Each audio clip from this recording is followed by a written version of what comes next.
ISO 27018 en la nube, lo que realmente protege tus datos, y lo que no. Aclaración. Este artículo está escrito para personas sin formación técnica profunda en normas de seguridad cloud. Si eres experto, encontrarás conceptos simplificados intencionalmente para hacerlos accesibles. Introducción. Imagina que guardas tus documentos más importantes, actas de nacimiento, contratos, historiales médicos, en una bodega que no es tuya.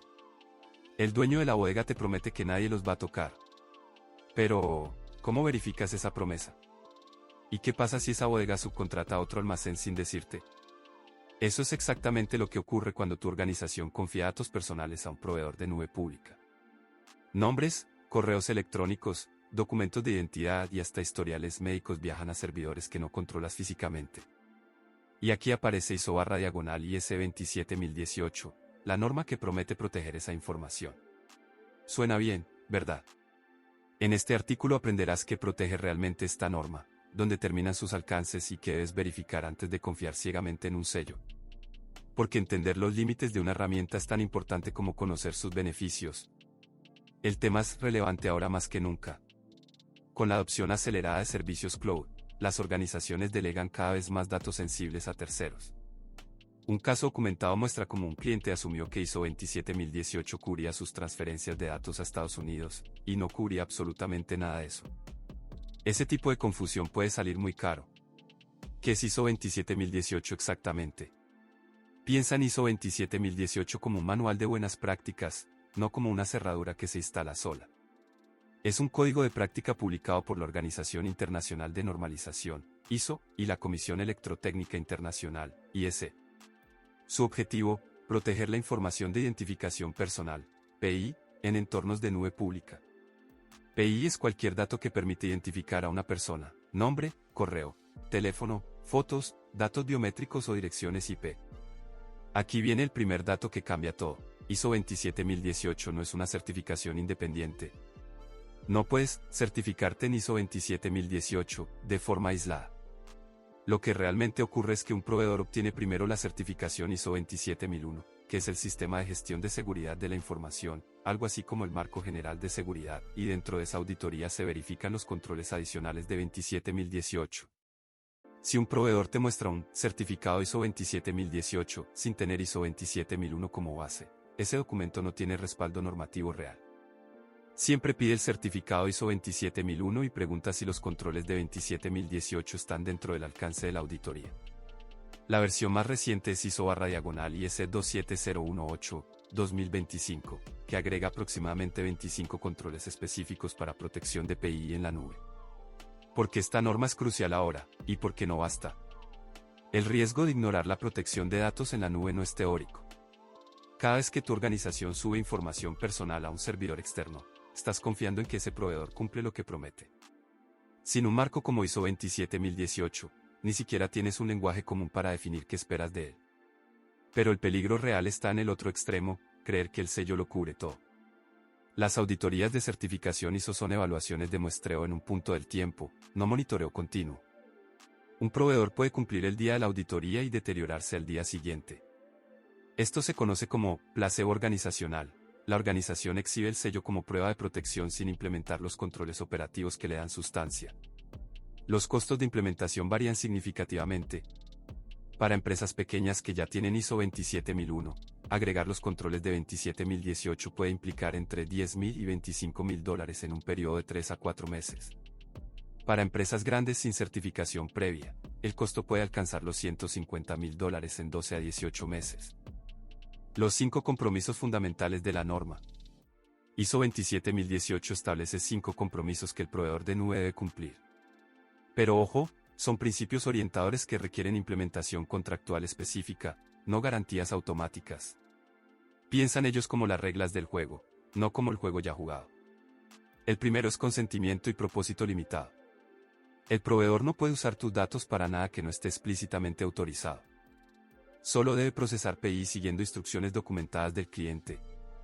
Esto suena protector, pero hay un matiz clave: la responsabilidad de obtener consentimiento válido de los usuarios finales es tuya, no de tu proveedor. Si tú no obtuviste ese consentimiento correctamente, la norma no te salva. El segundo es la prohibición de uso comercial. Tus datos no deben usarse para marketing, publicidad ni minería de datos con fines ajenos al servicio contratado. Esto se interpreta como consecuencia natural del rol de procesador, aunque no aparece como un requisito textual tipo obligatorio en la norma. Es una distinción sutil pero importante. El tercero es devolución y eliminación de datos. Debe existir una política clara para devolver, transferir y eliminar información personal al finalizar el contrato. Como veremos más adelante, aquí la realidad técnica complica significativamente las cosas. El cuarto es transparencia. El proveedor debe comunicar claramente cómo gestiona, procesa y protege los datos personales. Debe informarte antes de cambiar la ubicación geográfica de tus datos, algo que muchas organizaciones desconocen que puede ocurrir sin aviso. Y el quinto es divulgación de subcontratistas. Debe revelar la identidad de los subprocesadores e informar sobre su uso antes de la contratación, permitiéndote objetar. La profundidad de esta cadena de subprocesamiento no está definida con claridad en la norma, lo que deja un vacío operativo que debes cubrir contractualmente.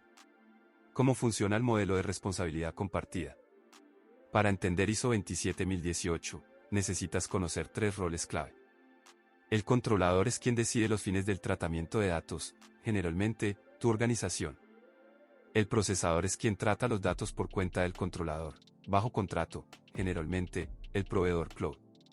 Y el subprocesador es un tercero contratado por el procesador que también accede a los datos. Aquí está la trampa que pocos mencionan: muchos proveedores actúan simultáneamente como procesadores, para tus datos, y como controladores, para telemetría, facturación y mejora de servicio. ISO 27018 aplica al rol de procesador, pero no resuelve esta dualidad. Un proveedor puede cumplir la norma como procesador mientras usa datos derivados como controlador sin que la norma lo cubra. Lupa hacia la izquierda. Entre los controles técnicos que la norma referencia están: cifrado en tránsito. Piensa en esto como un sobresellado que protege tus datos mientras viajan por Internet, usando TLS 1.2 o superior con AES 256, cifrado en reposo con módulos de seguridad de hardware, HSM, y controles de acceso basado en roles, back, como tener diferentes llaves para diferentes puertas según tu cargo. Las 5 mejores prácticas esenciales para protegerte. No basta con preguntarle al proveedor si tiene el sello. Estas prácticas te ayudan a verificar que la protección sea real y operativa, no solo cosmética. Primero, exige un acuerdo de procesamiento de datos, DPA, detallado que refleje los compromisos de la norma.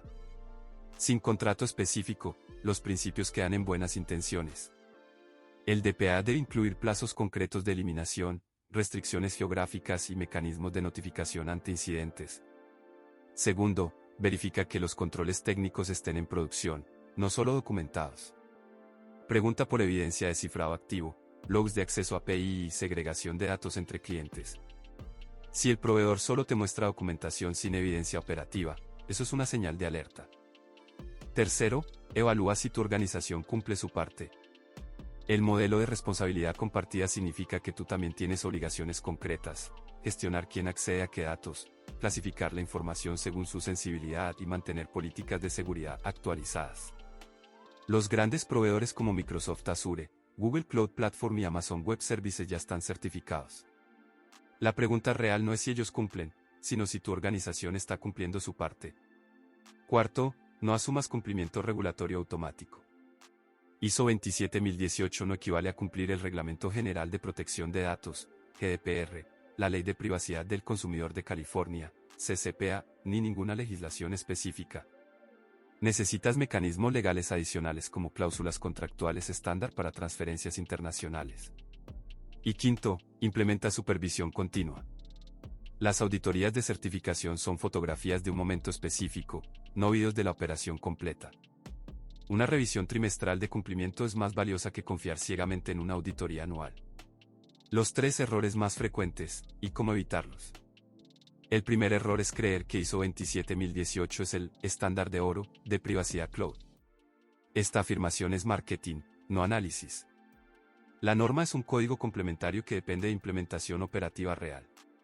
Una organización que cree tener protección total baja la guardia, y esa falsa confianza es exactamente lo que permite brechas. El segundo error es asumir que la norma cubre el cumplimiento del GDPR. Implementar ISO 27018 no equivale a cumplir regulaciones específicas. Las transferencias internacionales, las bases legales de tratamiento y los derechos de acceso, rectificación y eliminación requieren mecanismos legales que esta norma no proporciona. El tercer error es confiar en la eliminación segura de datos sin verificarla. La eliminación real en arquitecturas cloud distribuidas es extraordinariamente compleja. Los datos se replican automáticamente, se indexan en múltiples servicios y se archivan en backups con retención de 30 a 90 días. Sin herramientas de auditoría forense, eliminación completa es una promesa de confianza, no un hecho verificable. Además, el concepto de plazo razonable no tiene definición precisa en la norma. Conclusión. En este artículo vimos que ISO 27018 es un código de práctica valioso que establece un lenguaje común sobre protección de datos personales en la nube, pero no es certificable de forma independiente, siempre requiere ISO 27001 como base. Si tu proveedor no tiene esa certificación fundacional, el sello de 27018 carece de respaldo. La distancia entre la norma escrita y la operación real puede ser enorme, sin controles técnicos operativos, contratos detallados y supervisión continua. El sello se convierte en un placebo organizacional que genera falsa confianza. Tu organización tiene responsabilidades propias dentro del modelo compartido, y ningún sello del proveedor las cubre por ti. Gestión de accesos, clasificación de datos y cumplimiento regulatorio específico son tu territorio. La norma tiene valor real cuando se entiende como lo que es, una herramienta dentro de un ecosistema más amplio de protección. Complementada con ISO 27701 para gestión de privacidad, con una reutilización de controles del 60 al 70%, o SOC 2 para el mercado estadounidense, con aproximadamente 70% de superposición con ISO 27001, forma parte de una estrategia sólida. La inversión puede variar desde $10.000 para organizaciones pequeñas ya certificadas hasta más de $150.000 para implementaciones completas. Pero por sí sola, no resuelve la ecuación completa. El primer paso es revisar hoy mismo el contrato con tu proveedor cloud. Busca si existe un DPA detallado, si los controles de 27018 están en el alcance de la auditoría y si tu organización está cumpliendo su parte.